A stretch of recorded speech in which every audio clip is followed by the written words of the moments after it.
Howdy everyone, this is Jahan here to give an update on my SMP. A little over 2 years since I got it, maybe about 2 years and 3 months since I got SMP done. I think I got it done at the end of 2020, or was it the end of 2021? Yeah, end of 2021, and now it's early 2024. Just a quick little disclaimer. I'm not here to promote SMP. I want to help people make the right decision when it comes to SMP. So if this video convinces you not to get SMP done, that's awesome. If it convinces you to get SMP done and that's the right decision for you, that's awesome. But I don't want you to make a decision either way. Specifically, I just want you to make the right decision for you.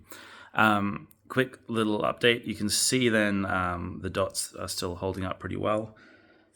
I got a new phone, so this is the new Samsung, so it actually has pretty decent cameras. So I'll quickly go over my head, and then I'll show you the SMP in different lightings, and I'll just give a few thoughts around my experience and some recommendations for people who want to get this done. So first of all, let's have a look.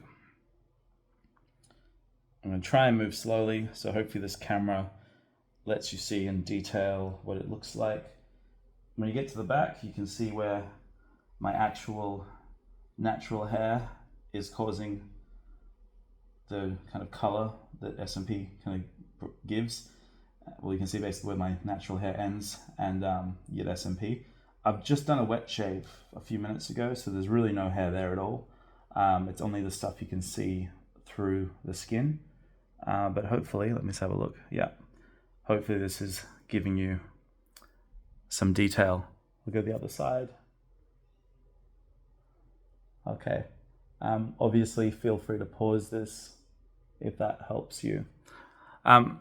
So yeah, I mean, in terms of the SMP, I think it has to some degree softened, but it really depends on the angle. Not so much the angle of the light really, and the amount of light and the type of light. So it looks best in kind of dim conditions like this. Like this is not, there's natural light, but not a huge amount. And the light is natural. Natural light is better than, say, yellow light. Because if you look right now, I mean, maybe just have a look to see if you can tell. This is definitely the most flattering light. There's no bluish hue or anything like that.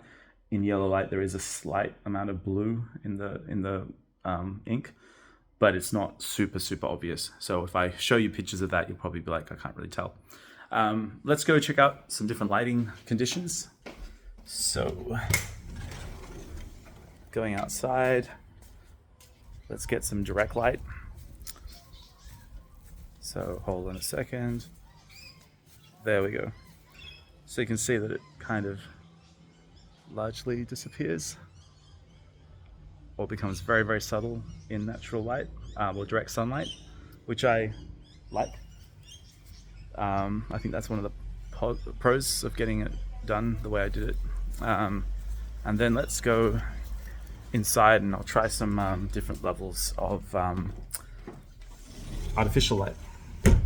So I'm going to go over here where I have a bit of yellow light, and you can see, okay, I'll remove this stuff so it's a bit more powerful. Yeah, actually it looks pretty good in this lighting condition. It's very soft light. So there's soft lights that have that aren't super bright. Definitely do it some favors. So I'm going to do the bathroom because it has the best kind of direct light here. And yeah, you can see that the detail is definitely diminished, but the hue is still there. I can't find examples that quite mimic the elevators at my work that are probably the worst, but that hopefully gives you some points of reference. I'm not going to walk around the whole city with a camera. I'm not quite a TikToker or anything like that. So I'll answer a few questions. First of all, a lot of people ask me where I got this done. I got this done with Natalie at Foley Sim in Sydney, Australia. That was 2 years ago. I'm not sure if she still works there. She had 7 years experience at the time, so she'd be getting close to a decade now in terms of years of experience. So having a very experienced artist helped. In terms of how I feel about it, I've always had slightly mixed feelings in some cases here. Like when I look at it now, it just looks amazing. And I've always thought in lighting conditions like this, it looks amazing. It looks less amazing when, let's say, your head gets a little bit greasy, which increases the shine or the shininess. Us bald folks tend to have slightly shinier heads because our skin tends to be a bit tauter due to our muscles, typically being a little bit more contracted. So that tends to cause that shiny head, which you don't see so often with people with hair. And also people with hair have hair that stops the light being reflected so much. There's no hair here. That's obviously just a tattoo. So that's a little bit annoying. And certain lighting conditions where it doesn't look great. That's specifically like elevators at my workplace. It's a very bright light that just goes straight on this, and it just brings out a slight blue hue, which I don't love. But that said, no one has ever picked up that I have SMP. The closest I got was a few weeks ago, and that's after over 2 years of having this. And that was a friend of mine saying, "Hey, I'm noticing that you've got more hair. Have you been doing some kind of treatment or taking some kind of medication?" So they actually thought I had hair, which was hilarious because I absolutely don't. I'm 100% Norwood 7 complete, end of the line male pattern baldness. So yeah, like I said, I'm generally happy with it, but there are some situations where I'm less happy. I will say that over time it has slightly gone down, softened. So I don't see any need to get a top up. It is looking fine. It's just less visible than it was before. It's maybe faded by, I don't know, maybe 10%. It's hard to say. Like, you have to kind of compare pictures in the same lighting conditions, having shaved, pretty much the exact same amount of time before, using the same camera. Like, it's kind of really hard to tell exactly how it's changed unless I looked at lots of photos. Because it is subtle. So my partner says that it has maybe faded slightly. I like the amount it's faded because it just doesn't, it's not something you look at. It's rather that my face is framed better, so I look a little bit younger. And I think that's the main benefit you should be going for. I don't believe in the barber, like the edged up kind of barbershop look. I think that's dangerous. It just doesn't look natural. Like, when you shine light on it, there's clearly no hair, so it's clear that you've literally shaved it down to zero.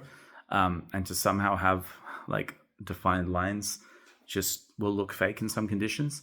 But I think talking about it looking fake, that's an important thing to mention. Like, you need to be aware of the fact that there might be some situations where it doesn't look so good and people can tell. Like, SMP is definitely not undetectable ever. It's always detectable. It's just how easily detectable is it, and is it noticeable? So I think they should be saying SMP that's unnoticeable rather than undetectable. But marketers going to market it. Marketers going to market. I'm not really making sense there. Marketers are going to market their products anyway. I think then the last bit of advice for people getting SMP, I just always want to make sure I reinforce this, because I see people getting this wrong online, and I feel bad for them, because like, if you fuck this up, it's not good. So I would say, if you get SMP done, if you find an artist that you trust, you've seen their prior work and they have done work that looks like the kind of stuff you want. So it's not enough to find someone who's really, really good and has lots of experience, but they always do like these like edged up hairlines, or they always do go really dark, or whatever. They do a style that you don't want, or they do a type of customer that is very different from you.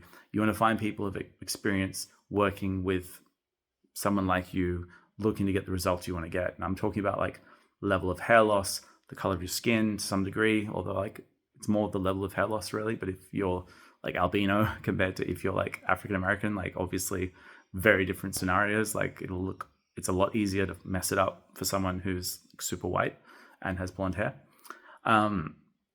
But yeah, the level of hair loss is important. Make sure they've got experience with that level of hair loss. Hold on a sec.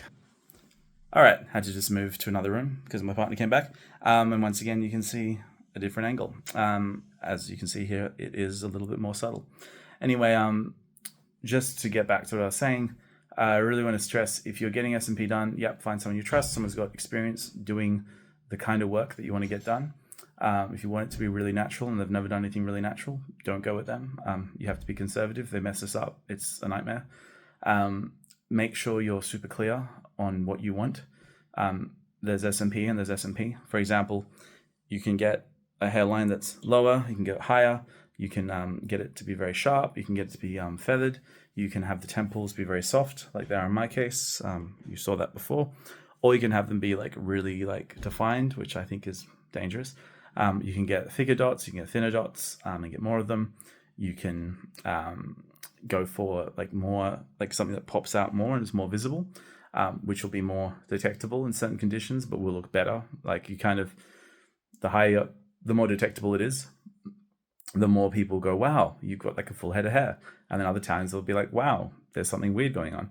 So make sure you're super clear on like examples of SMP that you've seen online, maybe, that you can share with them and say, this is what I want to get.